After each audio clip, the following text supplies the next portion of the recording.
各位看到乌克兰或者说泽连斯基每天被川建国以及马保国同志摁在地上摩擦，其实还真有点同情这位司机同志。这不，今天德国媒体《世界报》报道，马保国同志在 X 平台上也在怼司机啊，说他实际上被乌克兰人民所鄙视。纵然他心里有万丈怒火，司机也是敢怒不敢言呐。对于马保国的言论，德语区网友们怎么看呢？咱们来看几条评论吧。第一条评论：决定性的因素并不是这场辩论中谁是正确的，而是美国政府是否仍愿意在未来以任何方式支持泽连斯基领导的乌克兰。因为如果缺乏这种意愿，欧洲为乌克兰所做的努力将会变成什么？马克龙先生和斯坦默先生真的愿意在没有美国保护伞的情况下将他们的士兵派往乌克兰前线吗？前德国总理舒尔茨和未来总理默茨先生的宏伟口号又会变成什么？他们现在就像沙上建塔吗？下一则，对泽连斯基的支持反映在大批不为祖国而战、已经逃离的乌克兰人身上。继续往下，泽连斯基在当选时曾承诺与俄罗斯和平共处，但他却将在伊斯坦布尔可能实现的和平抛到九霄云外。他这样做极大地损害了乌克兰的利益，因为很明显，西方只会从自身利益出发，谨慎地支持乌克兰对抗一个核大国。再往下看，在与许多受过相当教育的乌克兰人的私人交谈中，我也听说，长期以来，泽连斯基在国内得不到太多支持。然而，公开发表这种言论的恐惧感非常强烈。在欧洲，人们似乎总是忘记这是一场自相残杀的战争。许多乌克兰人也有俄罗斯人的灵魂。此外，腐败仍是一个重要问题，如特朗普提到的不知去向的1000亿美元，但政客们喜欢保持沉默。然而，这个问题在民众中非常热门。下一则，如果你看看有多少乌克兰人用脚投票并离开了那个国家，你就不会对美国副总统万斯的观点嗤之以鼻了，这也是事实决定的。继续往下，特朗普和马斯克关于泽连斯基和乌克兰的谎言令人作呕。最近，他们对自己行为的公然认可，尤其是在《世界报》的评论文章中表达出来的东西，仍然让我无法理解。接着我们看跟帖，特朗普和马斯克两人都对泽连斯基和乌克兰持批评和差异化的看法。如果德国政客也能这样做就好了。下一则，我也听乌克兰人说过，他在伤害自己的人民，这是合乎逻辑的，因为他们正处于一场毫无胜算的战争中。继续往下，在没有民主选举的情况下，很难衡量泽连斯基的支持率。在特朗普的不断施压下，泽连斯基现在终于低头。德国《世界报》报道，泽连斯基愿意与美国达成原材料协议，即用乌克兰的资源来还美债。这是不是与中国当年与英国或其他8国联军的不平等条约很像呢？如果泽连斯基真的与美国签订这样的协议，他无异于在卖国啊！以为美国会免费帮台湾打中国大陆的那些脑残台独分子，不知道现在是否有所醒悟，还是继续一厢情愿？现在我们来看看德国《世界报》的报道，乌克兰已准备就绪，泽连斯基称有望与美国达成原材料协议。近日来，美国总统特朗普对乌克兰国家元首泽连斯基进行了令人毛骨悚然的辱骂。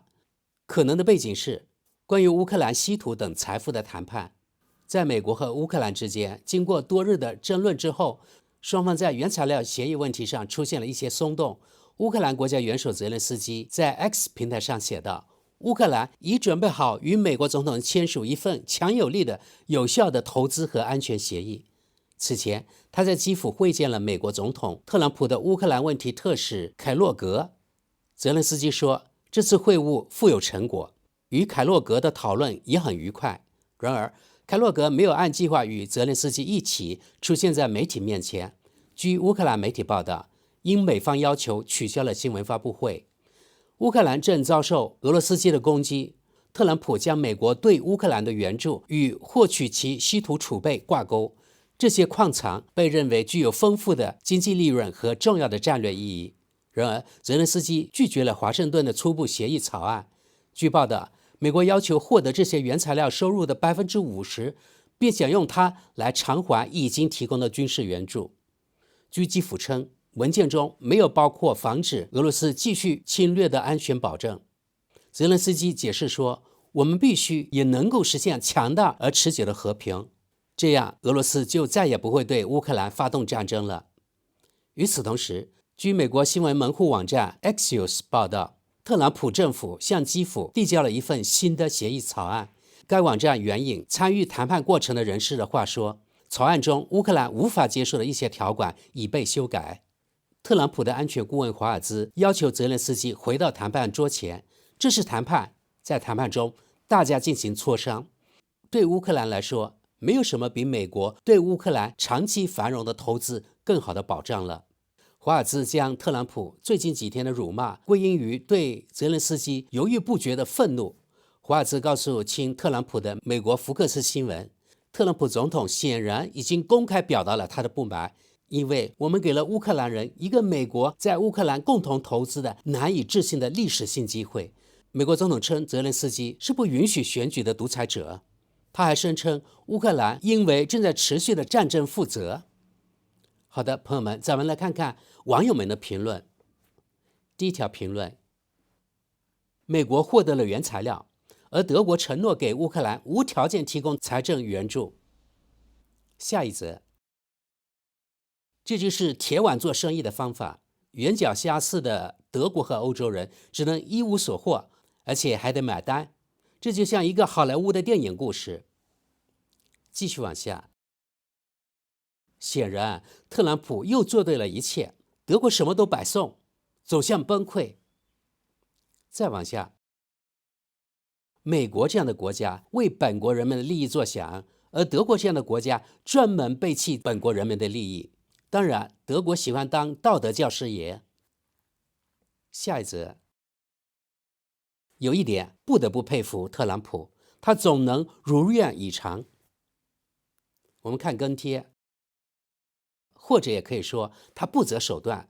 特朗普和普京也很相似。再往下，美国很聪明，德国和欧盟太愚蠢了。下一则，如果把我们提供武器、金钱和接受难民的花费加起来，我们就是乌克兰最大的支持者。除了被指责，我们却得不到任何回报，这是咱们360度外长的又一功劳。再往下，又一次证实了这一点，你不在餐桌旁，就在菜单上。无论是冯德莱恩，还是奔闯运动员，还是儿童读物剽窃者，无论是健忘者，还是来自自民党的尖叫者，也无论是来自基民盟的战争贩子，他们都不会说拉丁语，因此也听不懂。翻译出来就是，无论你做什么，都要明智行事，并考虑结局或结果。下一则，欧洲在哪里？特朗普结束了对他有利的战争，欧洲还在布鲁塞尔争吵不休。德国只关心针对右翼选择党的防火墙，这对经济复苏毫无帮助。继续往下，进展太顺利了。美国从乌克兰获得原材料，乌克兰得到了武器和美元，至少这是一笔交易。而谁又一无所获并继续付钱呢？德国和欧洲。上周末我已经收到了来自美国的这一消息。继续往下，欧洲从军事援助和难民安置中得到了什么？一无所获。我们仍将建设乌克兰这个国家，最终无论腐败与否，我们都将接纳它加入欧盟。再往下看，真的吗？我们也能得到一些？还是说我们的数百亿欧元的支持是无偿的？我们真是太蠢了。下一则，现在真相大白了，这不再是因为自由，而是牵涉到战略经济利益。继续往下，基辅在卖国可能是最恰当的说法。泽连斯基先生批准在和平时期出售乌克兰黑土地后，贝莱德公司于2023年11月接管了乌克兰经济部。从那时起，乌克兰国有企业就以极低的价格被出售。乌克兰约70%的矿产资源位于俄罗斯占领区，这一事实被刻意忽略。他们还忽视了一个事实，即在出售资源时，必须牢记，首先必须开发这些资源，那么首先必须投入大量资金。这需要什么？和平呀！特朗普的行为并不像人们想象的那样不理性。再往下看，祝贺特朗普干得好，就是这样为国搞政治和进行交易。与此同时，我们疯狂的政客们却显得愚蠢至极。德国从援助乌克兰中得到了什么？什么都没得到。我们还是那么愚蠢，还在花钱，还在付公民津贴给乌克兰逃兵。下一则，美国的亿万富翁已经买下了乌克兰2/3的土地，他们当然想让自己的投资物有所值，因此德国政客们渴望战争。我不知道这些原材料现在位于第聂伯河以西的程度，也不知道不经过奥德萨就能运走的程度。最重要的是乌克兰的和平与中立。无论如何，那个喜剧演员已经失去了存在的理由，美国也不会心慈手软。看看萨达姆·侯赛因。继续往下，美国得到原材料，我们得到难民。再往下，在柏林只有难以置信的惊讶，我们宁愿往无底洞里挥霍我们的海量资金，而且没人知道钱到底进了哪个腰包，而美国人却能从他们的帮助中获得原材料。虽然我不喜欢这么说，但还是敬佩你，唐纳德。下一则，很好，我们和欧盟支付建设费用，美国吸干那个国家，这是太棒了。继续往下，我们再次看到特朗普是如何成功地推动他的计划，造福本国人民的。我希望德国也能这样治理。德国的道德家们义愤填膺，特朗普却以迅雷不及掩耳之势创造事实，并取得成果。继续往下，无论是美国人、俄罗斯人还是乌克兰寡头，谁来开采自然资源并不重要，乌克兰人民不会以任何方式受益，所以一切照旧。再往下，不久，特朗普就会称泽连斯基为英明领袖和最好的哥们儿，就是说，当他签署协议时，美国就会赚得盆满钵满，而我们则可以免费提供军队与确保他们的交易安全。幸运的是，我们还可以指指点点，获得道义上的优越感。下一则，正如最近预测的那样，俄罗斯得到了乌克兰的一些地区，美国获得原材料，乌克兰获得重建，西欧承担费用。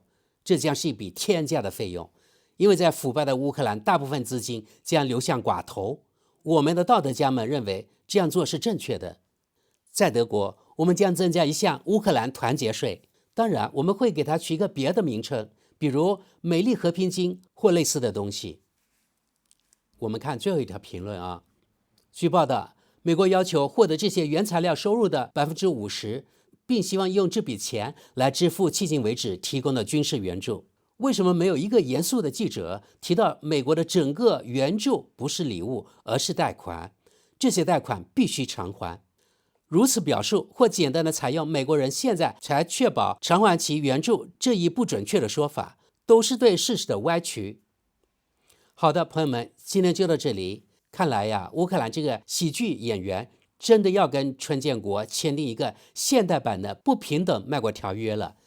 这戏子总统上台，一意孤行要加入北约，现在该国死伤百万，国破家亡，还欠了一屁股的债，出卖了大部分肥沃的黑土地，用稀土资源偿还原本西方媒体故意隐瞒的战争贷款，而非无偿援助。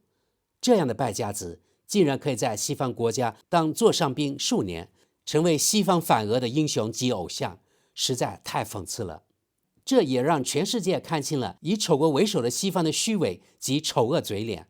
此时我最想知道的是，当初高喊今日乌克兰明日台湾的那些傻逼台独们是怎么想的。